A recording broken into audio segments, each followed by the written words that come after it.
आप लोग नहा के भोजन बनाती हो मैया के, बना के नहाती हो? क्या सिस्टम? पहले स्नान किया करो और स्नान करने के बाद ही रसोई में प्रवेश किया करो। रसोई भी मंदिर है। बताओ रसोई किस किस चीज का मंदिर है, काहे का मंदिर है? बोलो किसका? अन्नपूर्णा। अन्नपूर्णा आप कह रहे हैं तो सही ही कह रहे होंगे, पर मेरे विचार से कुछ और है। हमारी जो रसोई है वहां वो विचारों का मंदिर होता है। किसका मंदिर? विचारों का। अच्छा अन्न खाओगे तो अच्छे विचार प्रकट होंगे, गंदा अन्न खाओगे गलत विचार आ जाएंगे, और विचार गलत हुए तो जीवन गलत है। विचार कहां से प्रकट होते हैं? जैसा अन्न, जैसा खाए अन्न वैसा रहे मन। इसलिए आहार शुद्धि, आहार शुद्ध तो सब शुद्ध, आहार बिगड़ा बुद्धि बिगड़ी। इसलिए मेरी मां पहले स्नान किया करो, सवेरे उठकर नहा धोकर बड़े प्रेम से साफ स्वच्छ कपड़े, स्वच्छ मीन्स धुले हुए कपड़े, वही नहीं कि कल वही पहन के सोए थे, उठे तो फिर वही पहन लिया ना। साफ कपड़े धुले हुए पहनकर फिर रसोई में प्रवेश करना है, इस भाव से कि ये रसोई मंदिर है। यहां से ही मेरे पति के, मेरे बच्चों के, मेरा यहीं से विचारों का निर्माण यहीं से होगा। आप कुछ ना खाइए, 4 दिन तक भूखे रहिए, उस भूखी हाल में आपके अंदर कोई विचार नहीं होगा, विचार शून्य हो जाता है। क्यों जी? क्या सोचता है आदमी? उस समय केवल खाना मिल जाए, भोजन मिल जाए। तो भोजन ही विचारों को जन्म देने वाला है। इसलिए बड़े बुजुर्गों ने कहा है कि जैसा खाए अन्न वैसा रहे मन,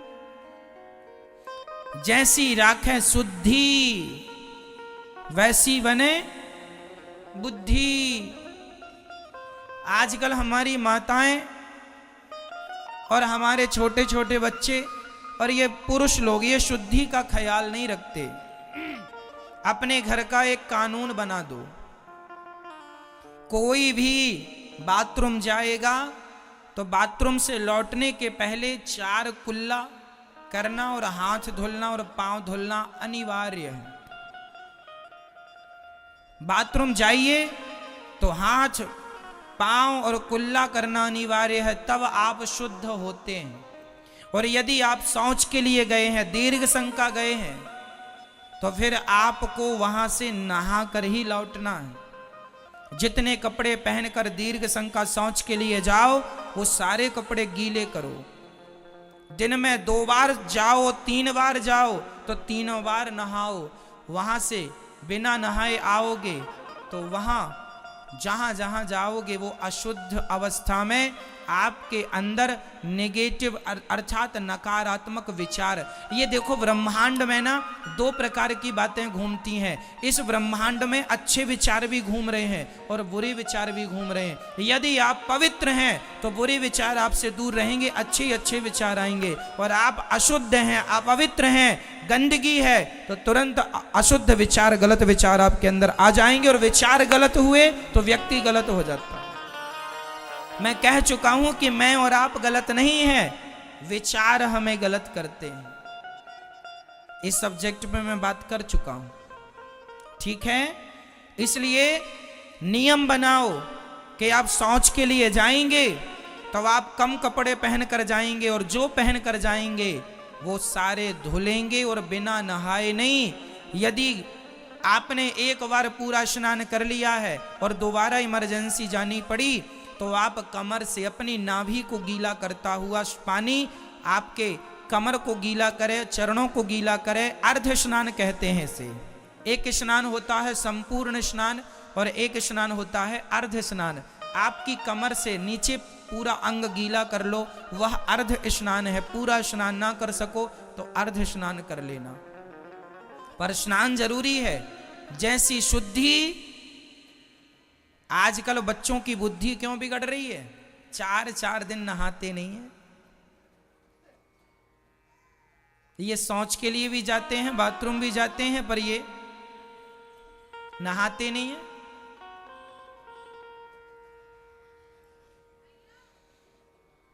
अब ऐसे लोगों की बुद्धि तो भ्रष्ट होगी ही, जो 4 दिन से नहीं नहाया, जो शौच के लिए गया बिना नहाए घूम रहा है। इनसे आप अच्छे विचारों की उम्मीद कभी ना करना, इनके अंदर अच्छे विचार जन्म ले ही नहीं सकते।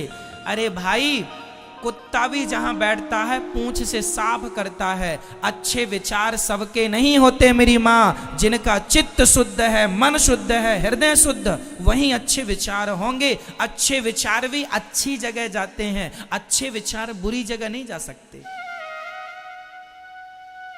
और विचारों से ये संसार चल रहा है। व्यक्ति महान नहीं होता, व्यक्ति के विचार उसे महान बनाते हैं। स्वामी विवेकानंद जी के भी 2 हाथ 2 पांव मेरी और आपकी तरह थे, पर वो श्रेष्ठ कैसे हो गए? श्रेष्ठ विचारों से श्रेष्ठ हो गए। क्यों? विचार अच्छे होंगे, आप श्रेष्ठ होंगे। इसलिए विचार जरूरी। और जैसा विचार होता है, जैसे संस्कार, वैसा व्यवहार होता है। विचार जिनके अच्छे हैं उनके व्यवहार भी अच्छे होंगे, और विचार जिनके बुरे हैं उनका व्यवहार भी बुरा होगा। तो विचार से ही व्यवहार बनता है। हाँ या ना? ये बातें बड़ी डीपली हैं मेरी माँ, समझ लेना, काम आएंगी भविष्य में। ये सूत्र हैं जीवन जीने के। अमल कर लोगे तो सुखमय कटेगी, नहीं तो रोती रहना। बच्चों को भी सिखाओ, छोटे छोटे बच्चों को। ये बातें जो मैं आपको सिखा रहा हूं, मुझे किसी ने सिखाया नहीं। मैंने जब से होश संभाला है तब से आज तक हम यदि शौच के लिए जाते हैं, जितनी बार जाएंगे नहा के आते हैं। बाथरूम जाएंगे तो कुल्ला और हाथ मुंह जरूरी है, पांव।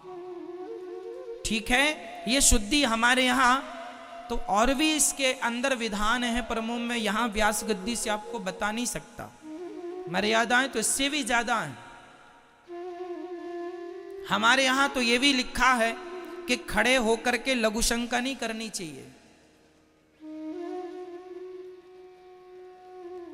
बैठ करके लघु शंका करो। क्यों महाराज जी? खड़े होके लघु शंका करते हैं तो आपकी बाथरूम जो है, यूरिन जो है, वो आपके कपड़ों में एक बूंद गिर गई तो आपके संपूर्ण कपड़े अशुद्ध हो जाते हैं। फिर वो शुद्धि कहां रही? हमारे यहां तो जैसे हाथ मुख को धुलने की विधा है, उसी प्रकार लघु शंका करने के बाद उस अंग को भी धुलने की विधा है। ये डीपली ज्ञान है शास्त्रों का, कर्मकांड का। लाज शर्म के मारे लोग इस ज्ञान को नहीं कहते कि क्या, पर हम तो भाई जो उचित है वो आपको कह रहे हैं।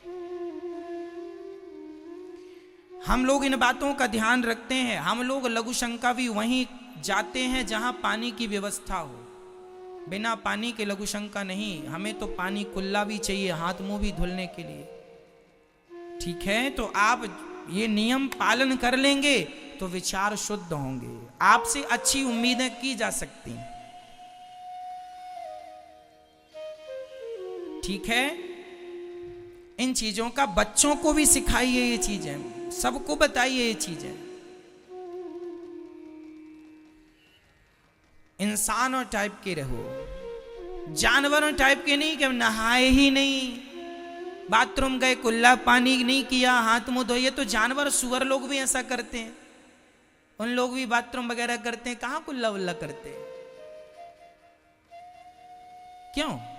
बकरा बकरी सुअर बंदर कहां कुल्ला करता है? वो तो खाता जाता है और वहीं मूत्र करता जाता, मल मूत्र त्यागता, खाता जा रहा मल मूत्र करता। और तुम भी यही कि वही अभी सोच करके आए और खाने बैठ गए। ये तो जानवरों की विधा है। ऐसे आचरण तो जानवरों के हैं कि सोच के लिए चले गए फिर खाने बैठ गए, खाते खाते सोच के लिए चले गए फिर खाने। ये आदमी हो कि जानवर हो? ईश्वर ने 84 लाख योनियों में तुम्हें श्रेष्ठ बनाया है। क्यों श्रेष्ठ हो? क्योंकि तुम में बहुत विवेक है, बहुत ज्ञान है, और फिर भी आचरण तुम्हारे जानवरों जैसे हैं। तो इसमें ईश्वर क्या करेंगे बताइए? कितना सुंदर शरीर दिया, कितनी बुद्धि अच्छी है आपकी, कितना अच्छा आप आचरण कर सकते हो, लेकिन नहीं करते, आलस्य के कारण। कई लोग डरते हैं नहाने से। ना जी, चलिए, आप समझदार हैं, शास्त्रों के ये वचन थे।